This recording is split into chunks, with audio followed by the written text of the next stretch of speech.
तो बच्चों मैंने अपने पहले वीडियो में आपको वास्तविक संख्याओं वाले वीडियो में सबसे पहले मैंने आपको बताया वास्तविक संख्याएं क्या होती हैं।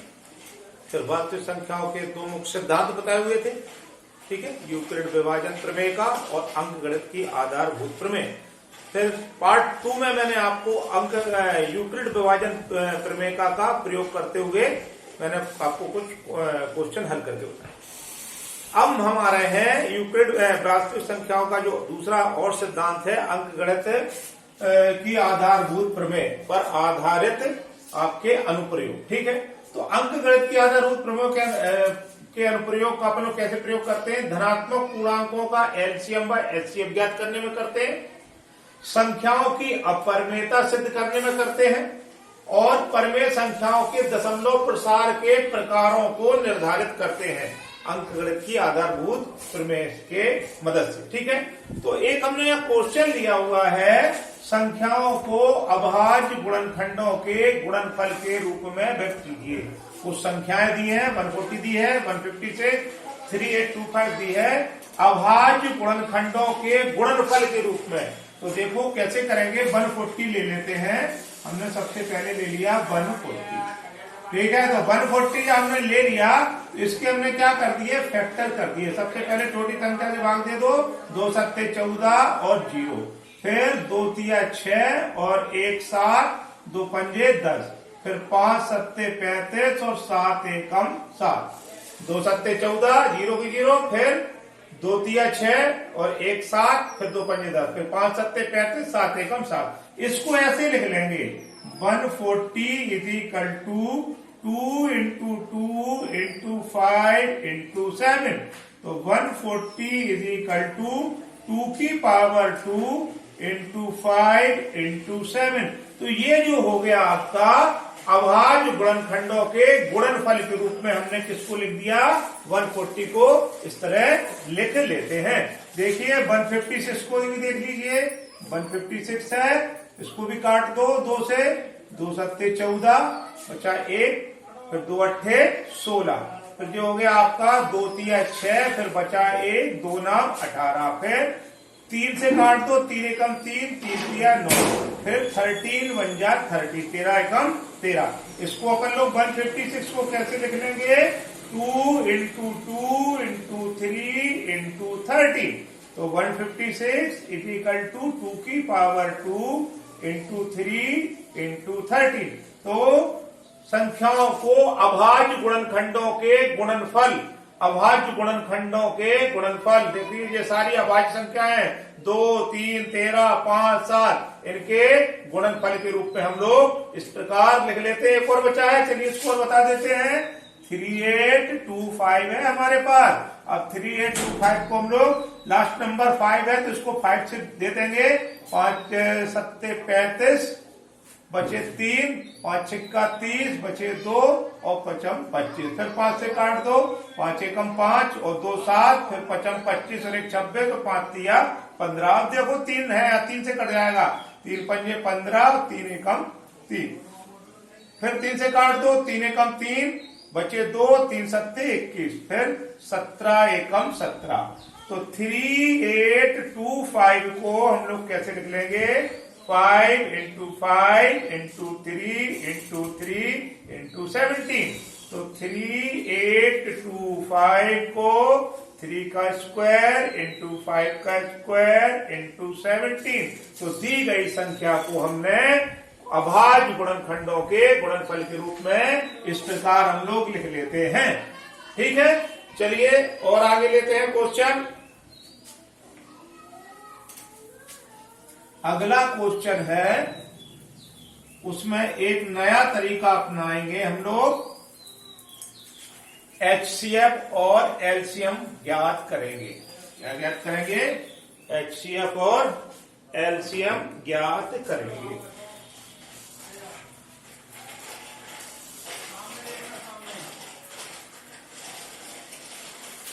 क्वेश्चन हमारा है, क्वेश्चन है अभाज्य गुणनखंड विधि के द्वारा निम्नलिखित पूर्णांकों के एचसीएफ और एलसीएम ज्ञात कीजिए।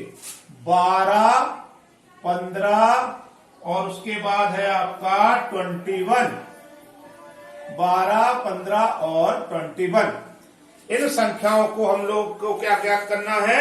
अभाज्य गुणनखंड विधि के द्वारा, अभाज्य गुणनखंड विधि के द्वारा, अभाज्य गुणनखंड विधि द्वारा HCF और LCM ज्ञात करना है। क्या ज्ञात करना है? HCF और LCM ज्ञात करना है। 12, 15 और 21 का अभाज्य गुणनखंड विधि के द्वारा HCF और LCM ज्ञात करना है। सबसे पहले इनके गुणनखंड कर लेंगे। 12 को कैसे लिख लेंगे? 2 छिक्के 12, 2 तिया 6, 3 एकम 3। तो इसको 12 अपना लिख लिया अपन ने, 2 इंटू 2 इंटू 3। तो ये हो गया आपका 2 की घात 2 इंटू 3। इसी प्रकार हम लोग क्या करेंगे? 15 के फैक्टर कर लेंगे। 3 पंजे 15, तो 5 एकम 5। तो अब 15 को कैसे लिख लेंगे? 15 को कैसे लिख लेंगे? 3 इंटू 5, और ये हो जाएगा 3 इंटू 5। ये 15 में कोई भी पावर बड़ी नहीं है। अब लिख लेंगे 21, 3 सत्ते 21, 7 एकम 7। तो 21 को लिख लेंगे 3 इंटू 7। तो ये हो गया 3 इंटू 7। अभी हमने क्या किया? अभाज्य गुणनखंड के रूप में लिख लिया इसको। अब इससे HCF और LCM ज्ञात करना है। तो बच्चों यहां से हम लोग HCF जो निकालते हैं, तीनों में कॉमन देख लेते हैं। 12 का गुणनखंड है 2, 2, 3, 15 का गुणनखंड है 3, 5 और 21 का गुणनखंड है 3 और 7। इन तीनों में कॉमन क्या है? देखो, इसमें भी 3 है, इसमें भी 3 है, उसमें भी 3 है। तो ये 3 क्या हो गए? कॉमन हो गए। तो 12, 15 और 21 का HCF क्या आ गया? 3 आ गया। जो कॉमन होता है वो उसका HCF होता है। अब हम लोग क्या करेंगे? LCM निकालेंगे। LCM निकालने के लिए सबसे पहले यहां पर देख लेते हैं। सबसे पहले बड़ी घात ले लेते हैं। तो 2 की सबसे बड़ी घात कितनी है? 2। तो 2 की घात 2 इंटू 3। यहां पर 3 की घात 1 है, 3 की घात 1 है, यहां की 3 की घात 1 है, तो हमने 3 की घात 1 लिख ली। फिर 5 की घात 1 है तो 5 लिख लिया। फिर 7 की घात 1 है तो 7। जितने भी हमारी संख्याएं होते हैं उनकी सबसे बड़ी घातें लिखते हैं। अगर बड़ी घात नहीं है तो एक घात को लिख लेते हैं। इसका हम गुणा कर लेंगे तो 2 दूनी 4, 12 पंजे 60, और 60 इंटू 7 बराबर 420। तो इसका LCM आ गया कितना? 420। तो 12, 15 और 21 का अभाज्य गुणनखंड विधि के द्वारा HCF फाइंड आउट कर लिया हमने 3 और LCM प्राप्त कर लिया 420। एक बार फिर से समझ लीजिए। 12 दिया है, 12 दिया है, पहले 12 के हमने फैक्टर कर लिए। 2 छिक्के 12, 2 तिया 6। ठीक है, इनको हमने अभाज्य गुणनखंड के गुणनफल के रूप में लिख लिया। 12 बराबर 2 दूनी 4 तिया 12। फिर हमने बड़ी घात इसको ऐसे लिख लिया, 2 की घात 2 इंटू 3। 15 को 3 पंजे 15, इसको बराबर 3 इंटू 5। 21 को 3 सत्ते 21, 3 इंटू 7। फिर हमने HCF ज्ञात करने के लिए हम लोग क्या करते हैं? तीनों में कॉमन देख लेते हैं। तो तीनों में कॉमन, इसमें भी 3 है, इसमें भी 3 है, इसमें भी 3 है।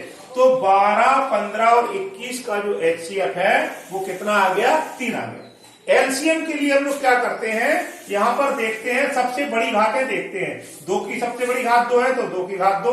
3 की सबसे बड़ी घात 1 है तो 3 की घात 1 बार लिखते हैं बस। ठीक है, और 5 की सबसे बड़ी घात 1 है तो 5, और 7 की सबसे बड़ी घात 1 है। इन सबका गुणा कर लेंगे तो 2 दूनी 4 दिया 12 पंजे 60 गुणे 7, 60 और 7 का गुणा हुआ 7 6 42। तो ये हो गया LCM। 12, 15 और 21 का HCF हो गया 3 और LCM हो गया कितना? 420। इसी पर एक क्वेश्चन और इस चैप्टर में बनता है जो ज्यादातर आपको बोर्ड के एग्जाम में आता है बच्चों। ठीक है, ये भी आता है और इसके बाद वाला जो बता रहे हैं वो भी बोर्ड के एग्जाम में आप लोगों से पूछा जाता है। तो उसमें एक फॉर्मूला इस्तेमाल करते हैं। उसमें फॉर्मूला इस्तेमाल करने के बाद उसमें क्या करते हैं हम लोग? डायरेक्ट फॉर्मूला लगाओ और आंसर निकालो। अब सीधा सीधा डायरेक्ट वाला काम है। फॉर्मूला क्या होता है वो मैं आपको बताता हूं। फॉर्मूला होता है HCF इंटू